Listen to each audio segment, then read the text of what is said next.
first thing I have to say is what I've said before, and I'll say it as many times as you need me to say that. I am so sorry that the council's response in the immediate aftermath of the fire was completely inadequate. There are no buts, there are no ifs, there's no conditionality.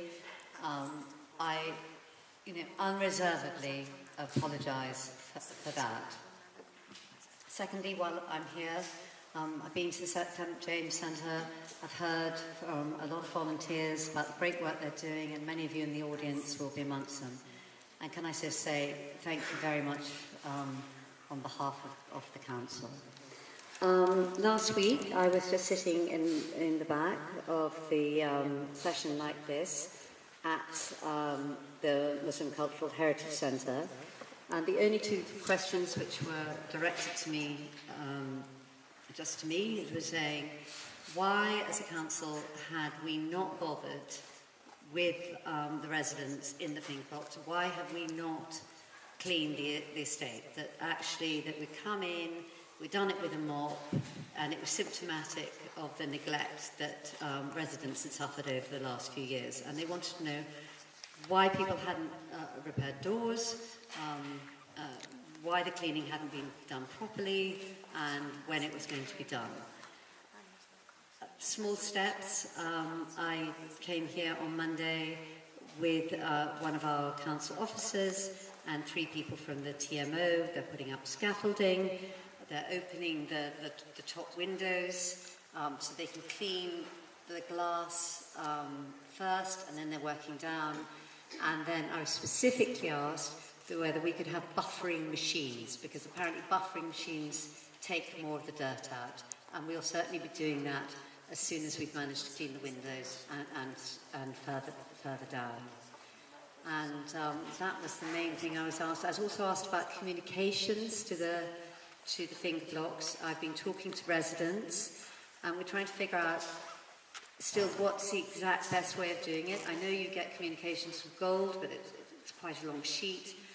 Whether you want things through a WhatsApp group, apparently there's a very active WhatsApp group here with residents, and I was told that if we WhatsApp various people, then they manage to get messages out to you, and the messages should be fairly short, so you're not having to read everything through, but just small relevant things like, the team at MO are coming. The reason the scaffolding up is because they're cleaning the windows. So that's what I was asked. That's what I've done this week, and obviously there'll be more things in the future. Thank you. I'll just introduce, this is Mrs. Mahbube Jamal Batan, who lived in Grenfell Tower with 2 children.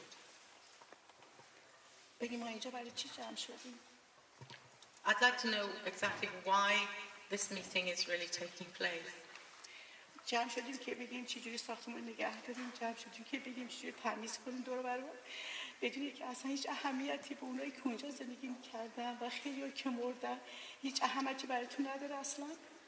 So we're here to talk about scaffolding and housekeeping and how we're going to clean windows, but what about the people that lived in that building and the people that have died?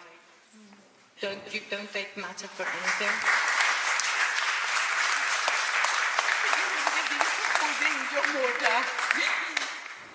مادری بوده با 3 تا بچه مرده، مادری بوده که 3 تا بچه‌هاشو پدر و مادرشو از دست داده. Over 200 people, we believe, have died in that building. Mothers with 3 children that I know, mothers and fathers that have lost their children. اصلا قابل توصیف نیست بخوام بگم. قابل توصیف نیست.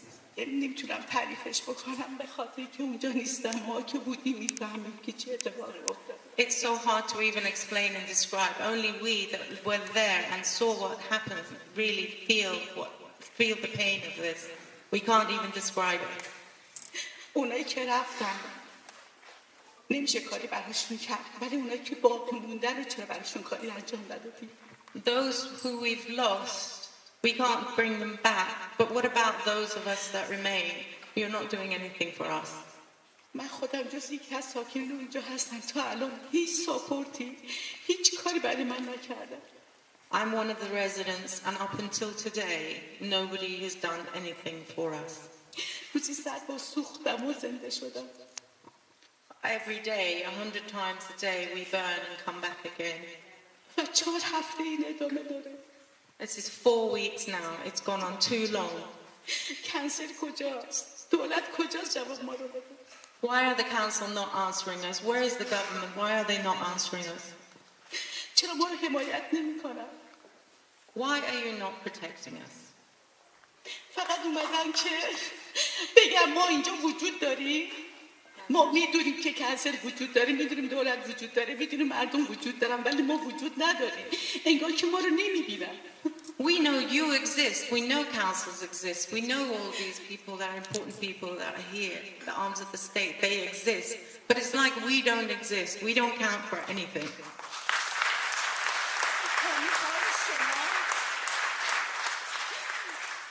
ما میخوایم شما ما رو ببینید و ما رو درک کنید و ما رو حمایت کنید. ما چیزی غیر از این نمیخوایم از شما.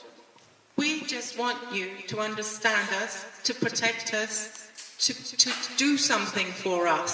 That's all we want from you. خیلی متشکرم. Thank you very much.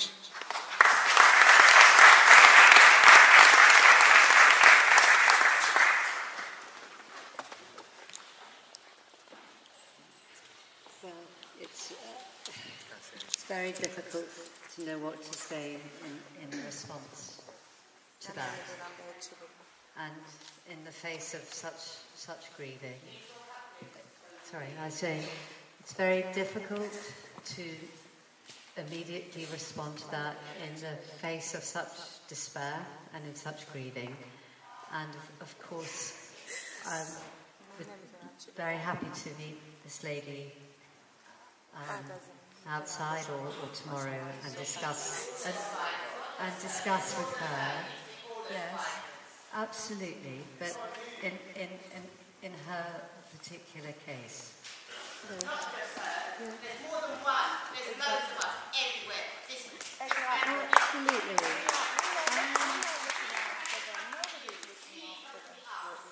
Talking to people. At Grenfell Tower, we made an effort to find out where they are. We've had fraudsters find out where we are to give us letters to come down to a fake meeting. How come you can't find out where we are?